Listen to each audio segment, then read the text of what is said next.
If you're going through a divorce, chances are that you didn't just lose half your wallet, but you also lost your balls in the process. Both of them.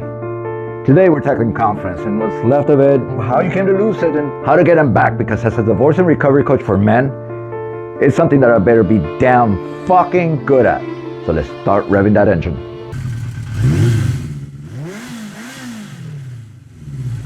People who are high in confidence, they're internally driven. They follow their instincts because they trust the process, and they're still flexible enough, though, to adjust when it's necessary. Confident people, they're natural influencers who they know how to communicate directly and authentically without making the other feel uncomfortable or off-putting. They have a natural way to lead and disarm others. No fluff, just real, direct talk. But according to Gallup, only 6% of men score highly in this self-assurance scale compared to 34 other human strengths such as empathy, adaptability, and responsibility. But let's take a step back here because definition is key. People use the term confidence and self-assurance interchangeably, and I've been doing it throughout this episode, but there's a difference. Confidence is how sure you are that something's gonna happen. Like, I'm confident that I can get you to thrive after divorce. Self-assurance, on the other hand, it's how you influence others and yourself to be honest with who they are and giving them permission to be themselves, because everything's gonna be okay. So why am I so confident that I can help you thrive after your divorce? Because of my self-assurance, and that's an infectious way to lead, not through bullshit, but by being direct and building your inner strengths. In other words, uncovering who you are and making that part of your description. Confidence is a drug. It's a shot of adrenaline, dopamine, and testosterone, all bundled up into one. It's the yayo that Tony Montana used to sell. It's wanted, it's desired, it's powerful, so powerful that it's contagious. When I went through the StrengthsFinders program, I was one of the few that scored high in self-assurance. I was the only one that scored high. But scoring high didn't mean that I knew what it was. I was still learning. And the Q&A for those asking about developing self-assurance was by far the longest of all 34 traits that were studied. So that's how much curiosity there is around it. But divorce breaks the very foundation of your reality and flushing it down the toilet like a piece of shit. Here's the woman that's supposed to have your back and she drops you. You start second guessing and in turn it eats you up to the point that you don't even know what toothpaste she told you to buy. And that, my friend, is doubt. And doubt leads to anxiety, and anxiety leads to stonewalling, which leads to neglect. And that's how you lose your balls, by not making decisions. So, all because you forgot what toothpaste she told you to buy. Here's the main reason that men lose so much confidence when getting divorced. It's really not so much because you were let go. That, of course, is a major reason, but it's not the main reason. Self-assured men, they have a sense of purpose, a sense of direction, and that can lead to wealth, health, and boners. And you know what you never hear someone that's self-assured say? Don't tell your mother. That's because they have an internal drive. They aren't distracted by what others think. They dare to commit, and they embrace their environment. That leads to frame control. There's a sense of certainty in their life because when you know where you're going, it's easier to stay committed. And there lies the problem. When men get married, they have a new sense of direction. They pour their identity into being that dependable, rock-solid partner because it's easier to find yourself as a family man than as a single man. So when she walks away, there's this void and it's crushing. Your direction is lost and you scramble and you're left doubting yourself. And you really do believe that you lost the most beautiful woman in the world. She became bigger than you and she became the prize, and now you're emotionally empty as you think. Who's gonna want me now? I'm washed up. So when she walks, there's this massive void and you lost that sense of direction. That confidence that you built, it starts to crack and you're left wondering if you are washed up, if you're damaged goods. And this breakup messes with your head because it's not just about losing her, but it's also about losing who you were, your identity. People high in self-assurance, they're instinctual and they have a knack for influencing the outcome. They have this internal compass that they rarely need outside approval. Here's the cool part. Because self-assurance is an influencing theme, it means that they have an ability to loan it out. They speak out for others when they see an injustice or encourage others to be heard. In other words, it's infectious as in you get permission to be yourself. They say shit like, I think I could figure this out. And they refuse to take shit personal. Every coach, they have their own method for developing confidence. With me, it's about knowing who the fuck you are and being comfortable with yourself by developing your talents.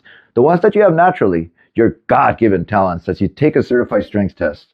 But what's a strength? By definition, a strength is a trait that's innate to you. And when you perform it, you get near perfect performance. So when developed, it's next to impossible to take your strength for granted because you know what you bring to the table and so will others. I'll tell you a story, something that I'm proud to say today, but I would have never said out loud years ago. When my son was 12, I would watch how he behaved around his friends, and he was kind of a pushover. He'd say something and it'd get ignored. Nobody would ever take time to listen to him, and it was rather blatant. But my son, he never showed any kind of disappointment. It looked like it didn't even bother him, and that only made things worse for me. I thought that he was bottling things up inside, and I'm ashamed to say it today, but others perceived him as weak. My second wife included. She called him weak, and I couldn't argue with her because I thought the same thing. I was worried about him, and I thought that he was going to grow up with low self-esteem. So, as a coach, I do what any coach would do, and I worked on his development. I had him take his own StrengthsFinders test. He scored high in adaptability, meaning that shit didn't bother him. He just didn't sweat the small stuff. He didn't stress. He was able to adapt. That didn't mean he was a pussy. He just had a higher tolerance to change. To my stupidity, here I thought that he was weak, when all this time it was just me. So I developed him to become more present and to embrace change because it became more natural to him. The little shit didn't bother him, and today he's seen as a leader in his group. He's one of the strongest young men that I know, and he's full of charisma, and he knows who the fuck he is. Self-assurance, it demands self-awareness, brutal honesty, and direction. You just have to give yourself permission to become authentic. When you got married, it became your identity, and the price you paid for it was losing your authenticity as she told you every goddamn thing you did wrong. But you doubled down and you gave her what she wanted rather than what she needed, further making you cockled. So by the time she leaves, you lost your balls and you became her pussy until the only thing she needs from you now is spousal support. Now you have to relearn to be yourself all by yourself. You need direction, a compass, a drive, and that's the fun part because it's what comes to you natural. Now, there's a lot of myths about confidence. People think that being self-assured means that you're cocky, that you never doubt yourself, or that you never ask for help. That's bullshit, and that's arrogance. Self-assurance is vulnerability, and it's that gut instinct that drives you to ask for help. Ironically, though, people with high self-assurance tend to show less empathy because they're internally driven, and therefore they're not influenced by the outside world. That doesn't mean they care less. It just means that they don't let that shit affect them. And that's why it's seen as a leadership quality. I'll give you some behind the scenes as to my style. You call me for a consultation, and the first thing I say is the following. My goal here is to find out more about you, your situation, what's happening, and find some solution. You're going to inevitably, every guy, we want to talk about what she did to us, where we're at, why we're hurting, and so forth. And that's reasonable. But within the short time period that we have, I'm here to make sure that you leave this meeting with some kind of a solution or action items to get you going. Is that reasonable? You're going to want to tell me your story, and your story may begin with what she did to you, but I'm not here for that, and I wouldn't be doing you any favors if I did.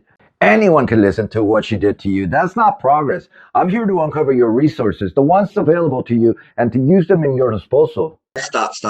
You're totally reminiscing. You're going back to that shit, dude. Your mind fucking. So basically what happened is... It's my job to get you out of your mind fucks and to give you a sense of purpose and direction and begin to plan your life. But you have to give yourself permission to accept your reality and even embrace it because now you're single. And if you're going through a divorce, you need my help. Take that first step and validate your needs and take that leap of faith and accept that you want to be better. And it's okay to want to improve, that it's not superficial to want to do so. And that includes the aesthetics. For some reason, we shame others who want to appear good. We work out under the false narrative of health because we don't want to appear superficial. Give yourself permission to be superficial because it's human, and being human is not a superficial trait. We just haven't learned how to articulate it. Learn style, improve your speaking ability, and accept that it's okay to ask for help because that's the key to self-assurance. Begin your life and spice it up. Develop your goals and set up a free and confidential consultation because your ass right now needs a coach more than you know, and I'll get you there. I'll get you from A to Z. Believe me. Thank you very much. Wanted to invite you to join our members group. It's only $3.99 a month, and it's kind of cool. See, for obvious reasons, there's a lot of information that I hold back. Frankly, it's confidential and maybe a little too personal. I just don't want shit getting out in public. So This is a perfect channel to become a member because it gives me the flexibility to discuss some rather private information that I wouldn't be sharing on the channel in public. Think of it as this channel being on steroids. As a member, you're going to have access to videos, how-tos, and webinars that you could partake in. They'll also be recorded and accessible to other members. So that way, confidentiality is not a problem. It's not broken. And also, I don't have to worry about the algorithm either, because when I release something, if it doesn't do well, it's a reflection on my channel. So become a member and press join on the channel. And when you join, you're going to have immediate access to the channel and the members' information, as well as me, because I'll be reaching out to you on an individual basis. And again, of all the channels that you would be a member, this is the one to do so, because you don't want your private information all over the place. Gentlemen, if interested in a divorce and recovery coach, schedule a one-on-one immediately, because your life will get better right away. From the minute you sign up, it does something to you. Just the whole mindset, it begins changing. And I say this from experience, because I haven't just gone through 2 divorces, but I've been through hundreds of them. And you could schedule an appointment by going to the link in the comment section of this video or here, and it'll take you there, because you need a coach. You just don't know it. But schedule yours today.